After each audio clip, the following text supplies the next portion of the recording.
Hello everyone. आज हम पढ़ने वाले हैं subject mechanical estimating and costing, जिसका सब्जेक्ट कोड है ME 309। इसमें हम देखेंगे syllabus analysis and my self Ramvilas Singh, lecturer in mechanical engineering from government polytechnic college Chittorgarh. तो आइए हम स्टार्ट करते हैं। सबसे पहले हम देखते हैं यहाँ पर कि जो एनुअल स्कीम होती है वो क्या है, diploma 3rd year mechanical engineering के लिए। तो यहाँ पर हम जो है इस स्कीम को देखें तो यहाँ पर जो आपका सब्जेक्ट है ME 309, okay, that is mechanical estimating and control है आपका, मैकेनिकल एस्टिमेटिंग एंड कंट्रोल। और इसमें हम जो है यहाँ पर डिस्ट्रीब्यूशन ऑफ टाइम की बात नहीं करेंगे, हम यहाँ पर बात करने वाले हैं डिस्ट्रीब्यूशन ऑफ मैक्सिमम मार्क्स की। तो अगर हम यहाँ पे देखें तो इस सब्जेक्ट के लिए यहाँ पर देखिए आप 70 मार्क्स का जो है थ्योरी एग्ज़ाम होगा और यहाँ पर कोई भी प्रैक्टिकल एग्ज़ाम नहीं है, मतलब यहाँ पर कोई एक्सटर्नल प्रैक्टिकल एग्ज़ाम नहीं है। और सेशनल की अगर बात करें तो यहाँ पर जो है 50 मार्क्स का क्या है, ट्यूट है, मीन्स यहाँ पे जो है ट्यूटोरियल आपको जो है तैयार करने हैं as according to the schedule. आपको जो है शेड्यूल के अनुसार जो है ट्यूटोरियल जो है तैयार रखने हैं आपको। और यहाँ पर अगेन हम देखें तो यहाँ पर कोई सेशनल प्रैक्टिकल भी नहीं है, मतलब यहाँ पर प्रैक्टिकल नहीं है, यहाँ पर केवल जो है ट्यूटोरियल है। और ये आपको जो है टाइम टू टाइम जो है अकॉर्डिंग टू शेड्यूल आपको तैयार यहाँ पे करना है। तो हमने यहाँ पे बात कर ली है स्कीम की। अब हम बात करते हैं सिलेबस की बात करते हैं सॉरी। तो यहाँ पर जितना भी सिलेबस उसको जो है 10 चैप्टर्स के अंदर डिवाइड किया हुआ है, इन द 10 चैप्टर्स। तो हम यहाँ पर जो है पहले चैप्टर की बात करते हैं, समझते हैं। तो इन द फर्स्ट चैप्टर यहाँ पर जो है इंट्रोडक्शन है एस्टिमेटिंग एंड कॉस्टिंग का, ओके। और यहाँ पर एक और है difference between estimating and costing, okay. तो एस्टिमेटिंग क्या होता है, एस्टिमेटिंग को हम सिंपली इस तरीके से समझ सकते हैं कि एस्टिमेटिंग का मतलब है पूर्वानुमान लगाना, है ना। किसी भी काम को स्टार्ट करने से पहले ही उसके बारे में पूर्वानुमान लगा लेना। अब वो जो है पूर्व अनुमान लगा लेना कि उसमें कितना खर्च आने वाला है, कितना टाइम लगने वाला है, कौन कौन से हमें जो है मटेरियल की आवश्यकता पड़ेगी, किस किस टाइप के जो लेबर की आवश्यकता होगी। तो इन सारे पैरामीटर्स को अगर हम पहले ही डिसाइड कर लें, पहले ही जो हम उसको कैलकुलेट कर लें, that is the estimating, okay. जैसे मान लीजिए कोई आपके पास जो है प्रोजेक्ट है, तो ये प्रोजेक्ट बनाने के लिए आप जो है पूर्व आकलन करते हैं कि इस प्रोजेक्ट को बनाने में हमें कितने लेबर चाहिए, कौन कौन से जो है मटेरियल चाहिए, कितना जो है हमें जो है मनी एक्सपेंड करनी होगी, कितना टाइम लगेगा। तो ये सारी चीज़ें अगर हम पहले से डिसाइड कर लें, दैट इज़ द एस्टिमेटिंग, उसको बोलते हैं हम पूर्व आकलन, okay, that is the estimating. Second है आपके पास कॉस्टिंग, है ना। कॉस्टिंग का मतलब ये है कि जब आपका प्रोडक्ट बन के तैयार हो जाए, है ना, कोई भी प्रोजेक्ट आपका या फिर कोई भी प्रोडक्ट आप इंडस्ट्री के अंदर बना रहे हैं, तो जब वो प्रोडक्ट बन के तैयार हो जाएगा, देन आप उसमें जो है लागत को काउंट करते हैं कि टोटल कितनी लागत आई, यानी कि टोटल कितना मनी एक्चुअल में खर्च हुआ है, दैट इज़ द कॉस्टिंग। तो इस तरीके से हम क्या करते हैं, जितना भी हमने खर्च किया उसको हम क्या करेंगे, एक्यूमुलेट कर लेंगे and finally we find the total cost. Total cost find out करेंगे कि इस प्रोडक्ट को बनाने के लिए टोटल जो है इतना हमें एक्सपेंस करना पड़ा है ना, इतना हमें एक्सपेंड करना पड़ा है। सो एस्टिमेटिंग यानी कि प्रोडक्ट बनने से पहले ही, प्रोडक्ट बनाना स्टार्ट करें उससे पहले हम क्या करते हैं, लागत की गणना करते हैं कि कितना खर्च हो सकता है, कितना टाइम लग सकता है, कौन कौन से मटेरियल की आवश्यकता हो सकती है, ठीक है। एंड कॉस्टिंग के अंदर हम क्या करते हैं कि जब आपका प्रोडक्ट बनकर तैयार हो गया है, तब हम एक्चुअल कॉस्ट जो है उसको टोटल कॉस्ट निकालते हैं, कितनी लागत एक्चुअल में इसमें लगी है, ओके। एंड फाइनल हम देखेंगे कि दोनों में डिफरेंस क्या है, ओके। तो एस्टिमेटिंग वह प्रक्रिया है जिसके अंदर टेक्निकल पर्सन की रिक्वायरमेंट होती है। एस्टिमेशन के अंदर जो है पूर्वानुमान लगाने के लिए एक जो है टेक्निकल पर्सन की आवश्यकता होती है, यानी कि जो एस्टिमेटिंग जो करता है वो एक टेक्निकल पर्सन होना चाहिए, जिसको मशीन्स के बारे में नॉलेज होना चाहिए, प्रोसेस के बारे में नॉलेज होना चाहिए और अन्य जो टेक्निकल टर्म्स है उसके बारे में नॉलेज होना चाहिए। बट अगर हम कॉस्टिंग की बात करें तो कॉस्टिंग में केवल और केवल जिसको अकाउंट्स का नॉलेज है वो भी यह कार्य आसानी से कर सकता है, ठीक है। नेक्स्ट हम देख लेते हैं chapter number 2, that is the element of cost. यहाँ पर जितने भी कॉस्ट इन्वॉल्व होते हैं, अगर हम इस कॉस्ट को देखें तो कॉस्ट जो है मेनली 3 टाइप्स के यहाँ पर बता रखे हैं।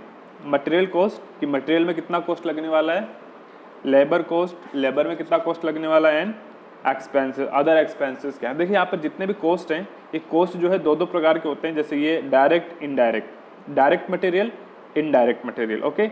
लेबर कॉस्ट के अंदर direct labour and indirect labour, okay. Expenses के अंदर direct expenses and indirect expenses.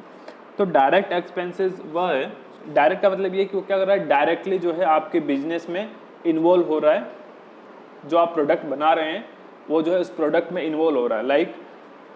Like ये है कि मान लीजिए कोई सीमेंट इंडस्ट्री है, तो सीमेंट इंडस्ट्री के अंदर जो आप रॉ मटेरियल खरीद रहे हैं, मटेरियल की अगर हम बात करें तो जो रॉ मटेरियल आप खरीद रहे हैं उसकी कॉस्ट क्या है, जैसे प्लास्टर ऑफ पेरिस अगर आपने खरीदा है कहीं से, तो उसकी जो कॉस्ट है वो क्या हो गई, डायरेक्ट मटेरियल कॉस्ट होगी, क्योंकि वो क्या है, प्लास्टर ऑफ पेरिस डायरेक्ट जो है सीमेंट में कन्वर्ट हो रहा है, ओके। लेकिन अगर आप अगर आप क्या कर रहे हैं, हेलमेट को परचेस कर रहे हैं, अगर कोई इंडस्ट्री जो है हेलमेट परचेस कर रही है एम्प्लॉयज़ के लिए, तो वो क्या है, इनडायरेक्ट मटेरियल है, मतलब वो हेलमेट डायरेक्टली सीमेंट में कन्वर्ट नहीं हो रहा है, बल्कि इस बिजनेस को ये जो मैन्युफैक्चरिंग क्या कर रहा है, सपोर्ट कर रहा है ओनली, ठीक है। तो आप इस तरीके समझ सकते हैं डायरेक्ट और इनडायरेक्ट मटेरियल को। इसी प्रकार से लेबर की बात करें तो एक हो गया लेबर डायरेक्ट, यानी कि जो डायरेक्ट जो है सीमेंट बनाने की प्रक्रिया में इन्वॉल्व हो रहा है, और दूसरा इनडायरेक्ट मतलब जो हमने साफ सफाई के लिए रखा हुआ है, जो क्लीनिंग के लिए हमने जो लेबर रखे हुए हैं, वो क्या कर रहे हैं, इनडायरेक्टली सपोर्ट कर रहे हैं सीमेंट के प्रोडक्शन को, that is the indirect labour, okay. इस तरीके से जो एक्सपेंसेस भी डायरेक्ट इनडायरेक्ट हो सकते हैं। अब यहाँ पर एक चीज़ आपको ध्यान रखनी कि जितने भी इनडायरेक्ट कॉस्ट होते हैं ना, indirect material cost, indirect labour cost and indirect expenses, जितने भी इनडायरेक्ट कॉस्ट उनको हम क्या बोलते हैं, ओवरहेड बोलते हैं। क्या बोलते हैं हम, ओवरहेड। ये आपको यहाँ पर ध्यान यहाँ पर रखना, ओके। तो सेकंड चैप्टर हम देखेंगे कॉस्ट के एलिमेंट्स क्या क्या हैं, ये हम यहाँ पर देखने वाले हैं, okay. Next is the break even analysis and equipment replacement analysis. तो यहाँ पर ब्रेक इवन एनालिसिस क्या होता है, देखिए यहाँ पर, this is the break even analysis. यह वह एनालिसिस है जिसके अंदर यहाँ पर अगर हम जो है ग्राफ बनाएं यूनिट्स कि कितने यूनिट्स का हम जो प्रोडक्शन कर रहे हैं, और यहाँ पर जो है कितनी यूनिट्स हैं, है ना, यहाँ पर कितनी यूनिट्स का प्रोडक्शन किया जा रहा है, और यहाँ पे जो रेवेन्यू क्या है ना, रेवेन्यू, हमें जो कितना रेवेन्यू यहाँ पर खर्च करना पड़ा या फिर हमें रेवेन्यू मिला। तो अगर हम सेल्स की बात करें तो सेल्स का ग्राफ होता है इस तरीके से, है ना, सेल्स का ग्राफ होता है कुछ इस तरीके से, है ना। और अगर हम टोटल लागत की बात करें, टोटल कॉस्ट की बात करें, तो टोटल कॉस्ट का जो ग्राफ होता है वो कुछ इस तरीके से होता है, ओके। तो यहाँ पर आपको एक पॉइंट दिख रहा है, और ये पॉइंट है आपके पास, ये वाला पॉइंट जहाँ पर दोनों लाइनें क्रॉस हो रही हैं, वो क्या है, इसको हम कहते हैं break even point. Break even point, ये वह पॉइंट है जहाँ पर ना ही प्रॉफिट हो रहा है ना ही कोई लॉस हो रहा है, दैट इज द, यहाँ पर ना ही कोई प्रॉफिट है ना ही कोई लॉस है, that is the break even point है। और देखिए यहाँ पर अगर हम इस पॉइंट से अगर ऊपर जाएं, अगर हम, है ना, जैसे हम यहाँ पर ऊपर आ गए, तो यहाँ पर क्या हो रहा है, यहाँ पर देखें अगर, तो यहाँ पर जो टोटल सेल्स है वो क्या है, ज़्यादा है, और यहाँ पे जो टोटल लागत है वो कम है, यानी कि यहाँ पे क्या हो रहा है, प्रॉफिट हो रहा है ना। यानी कि यहाँ पे जो सेल प्राइस है, जो सेल्स वॉल्यूम है वो ज़्यादा हो गया, और यहाँ पे जो टोटल कॉस्ट हमारा लगा है वो कम है, दैट इज़ द प्रॉफिट। यानी कि जैसे जैसे यूनिट्स हम बढ़ाएंगे वैसे वैसे हमें प्रॉफिट होता जाएगा, और जैसे जैसे यूनिट जो है कम होगी तो क्या होगा, ऑब्वियसली यहाँ पे जो लॉस होगा, यहाँ पे देखिए सेल्स वॉल्यूम, जो सेल्स प्राइस है, जो टोटल रेवेन्यू वो क्या कम है, लेकिन जो टोटल लागत है वो क्या है, ज़्यादा है, दैट इज़ यहाँ पर जो है लॉस हो रहा है। तो इस तरीके से ब्रेक इवन पॉइंट का हम जो यहाँ पर एनालिसिस देखने वाले हैं कि यहाँ पर ये डिसाइड करने में, ये जो है डिसाइड करने में मदद मिलती है कि जो कितने यूनिट को हम प्रोड्यूस करें, है ना, कितना यूनिट हम प्रोड्यूस करें ताकि हमें लॉस ना हो, ठीक है। देखिए यूनिट के ऊपर डिपेंड कर रहा है कि अगर यूनिट बढ़ता जा रहा है तो यहाँ पर जो है प्रॉफिट भी बढ़ता जा रहा है, लेकिन इस पॉइंट पे क्या है, इस पॉइंट पे ना ही प्रॉफिट है ना ही लॉस, लेकिन अगर इस क्वांटिटी से अगर आप जो कम क्वांटिटी प्रोड्यूस करेंगे तो क्या होगा, लॉस होगा। तो ये हमें सिंपली यहाँ पर ध्यान रखना है। और नेक्स्ट आपके पास equipment replacement analysis. Equipment replacement analysis यानी कि इक्विपमेंट के हम कब चेंज करते हैं, उसका पहला रीजन है डिटोरेट होना, यानी कि कोई आपकी जो मशीन है वो डिटोरेट हो गई है, मतलब वो धीरे धीरे ख़राब हो रही है ना, तो इस केस में इक्विपमेंट को हम रिप्लेस करते हैं। दूसरा रीजन यहाँ पर एब्सोल्यूट होना, यानी कि अब वो क्या हो गया, अप्रचलित मशीन हो गई है, अब जो है नई टेक्नोलॉजी की मशीन आ गई है, तब आपको इस केस में जो है मशीन को रिप्लेस करना होता है, इक्विपमेंट को रिप्लेस करना होता है। थर्ड होता है आपके पास कि अब जो मशीन है आपकी वो इनएडिक्वेट है, मतलब जितना प्रोडक्शन आगे से डिमांड किया जा रहा है उतना प्रोडक्शन नहीं दे पा रही है, तो आपको यहाँ पर नई मशीन को परचेस करना होता है। और भी कई कारण होते हैं, तो ये हम देखेंगे इसके अंदर इक्विपमेंट रिप्लेसमेंट एनालिसिस के अंदर। ओके, नेक्स्ट हम देखते हैं यहाँ पर एस्टिमेशन ऑफ मटेरियल कॉस्ट। यहाँ पर जो है मटेरियल की कॉस्ट को हम जो है यहाँ पर निकालते हैं। जैसे मान लीजिए कोई भी हम प्रोजेक्ट बना रहे हैं, कोई भी हम जो है प्रोडक्ट बना रहे हैं, मैन्युफैक्चर कर रहे हैं, तो उसमें कौन कौन से मटेरियल लगेंगे, उनकी कॉस्ट क्या होगी, वो हमें यहाँ पर डिसाइड करना होता है। मटेरियल की कॉस्ट यहाँ पर निकालनी होती है। तो देखिए हमने यहाँ पे देखा था एस्टिमेशन, तो एस्टिमेशन सिविल के अंदर भी होता है, मैकेनिकल के अंदर भी होता है ना, कॉमर्स फील्ड में भी होता है कि एस्टिमेशन इज फाउंड एवरीवेयर।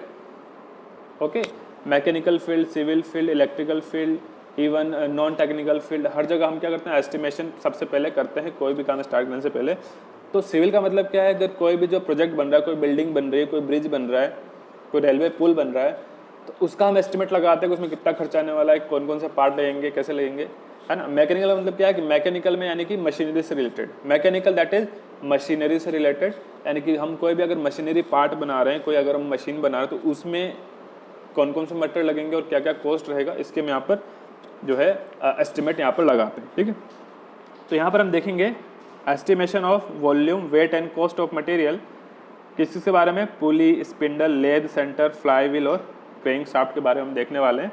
इसको हम समझ लेते हैं यहाँ पर कि कोई भी आपके पास मटेरियल आप यूज में लेने वाले हैं, तो उसका हमें जो है एस्टिमेट निकालना होगा कि हमें जो है कितना जो है मटेरियल, कितने मटेरियल की आवश्यकता है, उसका कॉस्ट क्या रहेगा। ठीक है, जैसे कि यहाँ पर देखिए, जैसे यहाँ पे जो है फ्लाई व्हील है, ठीक है, तो फ्लाई व्हील आपने देखे होंगे अलग अलग तरह के फ्लाई व्हील होते हैं। जैसे यहाँ पर एक तरह का फ्लाई व्हील है यहाँ पर, ठीक है, नेक्स्ट जो है इस तरह का फ्लाई व्हील है, थर्ड जो है इस तरह का फ्लाई व्हील है।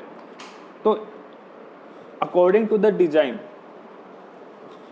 जैसी डिजाइन आपके पास है उसके अकॉर्डिंग आपको क्या उसके अकॉर्डिंग क्या करना पड़ता है, आपको एस्टिमेट निकालना होता है। इस तरह के डिजाइन से अगर हम जो है फ्लाई व्हील बनाए तो कितना मटेरियल हमें चाहिए। तो जैसे कि आपने जो है कैलकुलेट किया, तो इस नंबर 1 फ्लाई व्हील के लिए आपको जो है ये नंबर 2 हो गया, नंबर 1 हो गया, नंबर 3 हो गया, sorry this is the number 1, this is number 2 and this is number 3। यहाँ पे जो 3 प्रकार के फ्लाई व्हील हैं। मान लीजिए कि फॉर द फ्लाई व्हील 1 आपने इसका जो है वॉल्यूम निकाला, एंड वॉल्यूम के अकॉर्डिंग आपने जो है डेंसिटी से मल्टीप्लाई करके आपने निकाला मास। तो इसका मास आया 1 kg, ठीक है, इसका मास आया 2 kg और इसका मास आया 3 kg। तो ये आपने किससे निकाला है, आपने जो है ड्राइंग की सहायता से आपने जो है वॉल्यूम निकाला। वॉल्यूम को आपने किससे मल्टीप्लाई किया, डेंसिटी से, घनत्व से मल्टीप्लाई किया, एंड फाइनली आपने क्या प्राप्त किया कि इसमें हमें कितना मटेरियल चाहिए। तो अगर आपको इस डिज़ाइन के अकॉर्डिंग फ्लाई व्हील बनाना है, तो आपको जो है 1 किलो मटेरियल यहाँ पर प्रोक्योर करना होगा, है ना। 1 किलो जो है मटेरियल आपको यहाँ पर प्राप्त करना होगा। अगर आपको इस तरह की डिज़ाइन का अगर फ्लाई व्हील बनानी है तो आपको 2 किलो जो है मेटल की आवश्यकता होगी, और अगर आप जो है थर्ड डिज़ाइन का अगर फ्लाई व्हील बना रहे हैं तो आपको जो है 3 kg मेटल की यहाँ पर आवश्यकता होगी। तो यहाँ पर मटेरियल कॉस्ट निकालना, मटेरियल कॉस्ट को एस्टिमेट करना बहुत ही ज़्यादा ज़रूरी है। यहाँ पर आपने वेट निकाल लिया, अब वेट के अकॉर्डिंग क्या होगा, आप जो है जो अभी क्या करंट प्राइस चल रही है मार्केट के अंदर, उसके अकॉर्डिंग आप क्या कर सकते हैं, उसकी रेट निकाल सकते हैं। ठीक है, ओके। तो इस तरीके से यहाँ पर जो है मटेरियल का जो कॉस्ट है उसको भी एस्टिमेट किया जाता है। नेक्स्ट है लेबर कॉस्टिंग। लेबर कॉस्टिंग यानी कि जो लेबर हैं, जितने भी एम्प्लॉई हैं, है ना, इंडस्ट्री के अंदर, ठीक है, कोई भी प्रोजेक्ट पूरा करने के लिए जितनी भी लेबर की आवश्यकता है उनके लिए भी आप जो हमको एस्टिमेट निकालना होता है, एस्टिमेट बनाना होता है कि कितना खर्च आने वाला है और किस किस टाइप के हमें लेबर की आवश्यकता होगी। तो यहाँ पर वेजेज क्या देने, इंसेंटिव क्या देने, ये भी आपको जो है हम देखेंगे यहाँ पर, and method of ways payment देखेंगे, जॉब एवोल्यूशन देखेंगे और वेज डिफरेंशियल देखेंगे। ओके, नेक्स्ट इज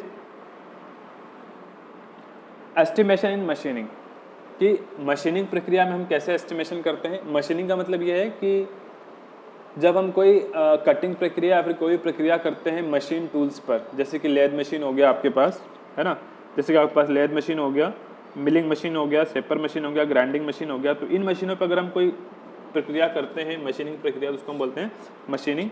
ओके, यानी कि इन मशीन टूल पे जो भी हम जो है प्रक्रिया करेंगे दैट इज़ द मशीनिंग कहलाएगी वो। ठीक है, तो यहाँ पर हम क्या करते हैं, हम सिंपली मशीनिंग टाइम को निकालते हैं। हम क्या करते हैं, मशीनिंग टाइम को हम यहाँ पर एस्टिमेट यहाँ पर करते हैं कि यहाँ पर मशीनिंग में टाइम कितना लगने वाला है, ठीक है। चाहे वो चाहे वो जो है लेथ मशीन का कोई ऑपरेशन हो या फिर मिलिंग मशीन का ऑपरेशन हो, तो हम यहाँ पे निकालते हैं मशीनिंग टाइम को हम यहाँ पर जो है एस्टिमेट करते हैं। क्लियर। अगेन शेपिंग में भी हम क्या करते हैं, मशीनिंग टाइम को एस्टिमेट करते हैं। ग्राइंडिंग में भी हम यहाँ पर जो है मशीनिंग टाइम को एस्टिमेट करते हैं। अब नेक्स्ट एक यहाँ पर जो है मशीनिंग टाइम को क्यों एस्टिमेट किया जाता है, उसका कारण ये है कि टाइम जितना लगेगा उतनी ज़्यादा कॉस्ट आपको पे करनी पड़ेगी। तो इसलिए हम यहाँ पर जो है मशीनिंग टाइम निकाल करके हम यहाँ पर जो है कॉस्ट को एस्टिमेट करते हैं। क्लियर। सबसे पहले हमने जो है टाइम एस्टिमेट कर लिया और इस टाइम के अनुसार हम क्या करते हैं, कॉस्ट को एस्टिमेट कर लेते हैं। Okay, means time equals to money. जितना ज़्यादा टाइम लगेगा उतनी ही ज़्यादा आपको पेमेंट करने की, उतने ज़्यादा कॉस्ट लगेगा। जितना ही कम समय लगेगा प्रोडक्शन में उतनी ही कम लागत यहाँ पर आएगी। ओके, तो इसलिए हम यहाँ पर जो है मशीनिंग टाइम को एस्टिमेट कर लेते हैं और उसके द्वारा हम क्या करते हैं, जो कॉस्ट हमें एस्टिमेट कर लेते हैं हम कॉस्ट को। Okay, next is the estimation in welding shop. अब जो भी वेल्डिंग प्रक्रिया है, आप मान लीजिए कोई वेल्डिंग कर रहे हैं, कोई वेल्डिंग के थ्रू आप ऑब्जेक्ट बना रहे हैं, तो इस वेल्डिंग में हम जो एस्टिमेशन करेंगे कि उसमें कितना टाइम लगने वाला है, कितना कॉस्ट लगने वाला है। लाइक यहाँ पे जो ऑब्जेक्ट है आपके पास, जैसे कि आप जो ऑब्जेक्ट देख पा रहे हैं यहाँ पे, तो यहाँ पे जो है वेल्डिंग के थ्रू यहाँ पर जो है तैयार किया गया है ये ऑब्जेक्ट। तो इस वेल्डिंग प्रक्रिया में हमें जो है कौन कौन से मटेरियल चाहिए वो एस्टिमेट करना, कितना टाइम लगेगा वो एस्टिमेट करना, और उसके अकॉर्डिंग कॉस्ट का पूर्वानुमान लगाना, कॉस्ट को एस्टिमेट करना। क्लियर। यानी कि वेल्डिंग कॉस्ट को एस्टिमेट करना हम यहाँ पर करेंगे, एस्टिमेट करेंगे। ठीक है। Next is forging. फॉर्जिंग में क्या होता है, फॉर्जिंग में सिंपली क्या करते हैं, यहाँ पर कोई मेटल पार्ट को रिमूव नहीं करते हैं। यहाँ पर क्या करते हैं, जो मेटल पीस होता है उसको हीट करते हैं और हीट करके उसका जो है शेप चेंज कर देते हैं। That is the forging. Heat करते हैं और फोर्स की सहायता से यहाँ पे जो है शेप चेंज की जाती है, दैट इज़ द फॉर्जिंग। तो इस केस में भी हम जो यहाँ पर एस्टिमेट करते हैं कि जो मटेरियल है, मटेरियल कितना होगा, टाइम कितना लगेगा फॉर्जिंग प्रक्रिया में, और फिर उसका कॉस्ट क्या आएगा, ये भी हम यहाँ पर आगे देखने वाले हैं। नेक्स्ट है foundry estimation in pattern making and foundry shop. तो फाउंड्री क्या होता है, देखिए फाउंड्री के अंदर कोई भी अगर आपको प्रोडक्ट बनाना है, कोई भी अगर आपको जो है पार्ट बनाना, तो हम क्या करते हैं, उस प्रोडक्ट के अनुसार हम जो है पैटर्न बना लेते हैं। पैटर्न एक तरीके का जो है मॉडल हो गया। हम जो है पैटर्न बनाते हैं और पैटर्न के साथ हम क्या बनाते हैं, ढांचा बनाते हैं, जिसको हम इंग्लिश में बोलते हैं मोल्ड। यानी कि हम उस पैटर्न की सहायता से मोल्ड बनाएंगे और मोल्ड के अंदर पिघला हुआ मेटल डाल देंगे। क्लियर। और जब वो ठंडा हो जाएगा तब हमें वो प्रोडक्ट बन के तैयार मिलेगा उस शेप का, है ना। तो ये सिंपली जो है प्रक्रिया अपनाई जाती है फाउंड्री के अंदर। तो यहाँ पर जो है एक तो पैटर्न मेकिंग के अंदर जो है कितना कॉस्ट लगने वाला है वो हम यहाँ पे निकालेंगे, कितना टाइम लगने वाला, और फाउंड्री प्रक्रिया में कितना टाइम और कॉस्ट लगने वाला वो हम यहाँ पर ये निकालेंगे। ओके, ठीक है। तो यहाँ पे जितने भी अलाउंसेज वगैरह होते हैं इनकी भी हमें जो है जानकारी होनी चाहिए। तो हम यहाँ पे निकालेंगे एस्टिमेशन ऑफ पैटर्न कॉस्ट, कि पैटर्न को बनाने में कितना समय लगेगा और कितना कॉस्ट आएगा, और पैटर्न बनाने में जो हम मटेरियल यूज में ले रहे हैं वो कितना लगेगा। तो ये सारी चीज़ें, और एस्टिमेशन ऑफ फाउंड्री शॉप, यानी कि जो है मोल्ड बनाने में कितना समय लगेगा और पूरी प्रक्रिया में कितना समय और टाइम, कितना समय और कितना कॉस्ट यहाँ पर लगने वाला है। Okay, next and the last is estimation in sheet metal shop. Sheet metal का मतलब ये है कि ये मेटल की शीट होती है और इसकी जो थिकनेस होती है वो 5 mm तक हो सकती है ना। 5 mm हो सकती है, 8 mm हो सकती है, या फिर उससे कम भी हो सकती है। तो शीट मेटल एक तरह की जो है प्लेट होती है मेटल की, जिसकी जो थिकनेस है वो 5 mm के आसपास होती है। ठीक है, या उससे कम भी हो सकती है। यहाँ पर अगर हम देखें तो जैसा कि आपने देखा होगा, यहाँ पर मैंने जो है एग्जाम्पल शो कर रखा है। ये एग्जाम्पल है जो आपके पास CPU होता है कंप्यूटर का। आपने देखा होगा CPU की जो लेयर होती है, जो बॉक्स होता है, वो क्या होता है, शीट मेटल का बना होता है, इस तरीके का। किसका बना हुआ है, शीट मेटल का बना हुआ है, इस तरीके से। ओके, तो ये किससे बना हुआ है, शीट मेटल से बना हुआ है। तो इसके अंदर हम जो है कैलकुलेट करेंगे कितना मटेरियल लगने वाला है, कितना टाइम लगने वाला है, कितना कॉस्ट लगने वाला है। तो इसको भी हम यहाँ पर देखेंगे शीट मेटल शॉप के एस्टिमेशन के अंदर। ओके, तो ये था हमारे पास जो है 10 चैप्टर्स आपने जो है कंप्लीट देख लिया आपने। किस तरीके से हम यहाँ पर देखेंगे जो है वन बाय वन जो है कंप्लीट करेंगे। अगर हम बुक की बात करें तो यहाँ पे जो है रेफरेंस बुक आप जो यहाँ पर बता रखी है, ये जो बांगा एंड शर्मा की जो बुक है that is the best for English medium. अगर आपको हिंदी मीडियम में अगर कोई बुक चाहिए तो हिंदी मीडियम की एक बुक आती है आपके पास KD सक्सेना, तो आप इसको जो है प्रीफर कर सकते हैं। ठीक है, सो अभी के लिए इतना ही। Thank you so much.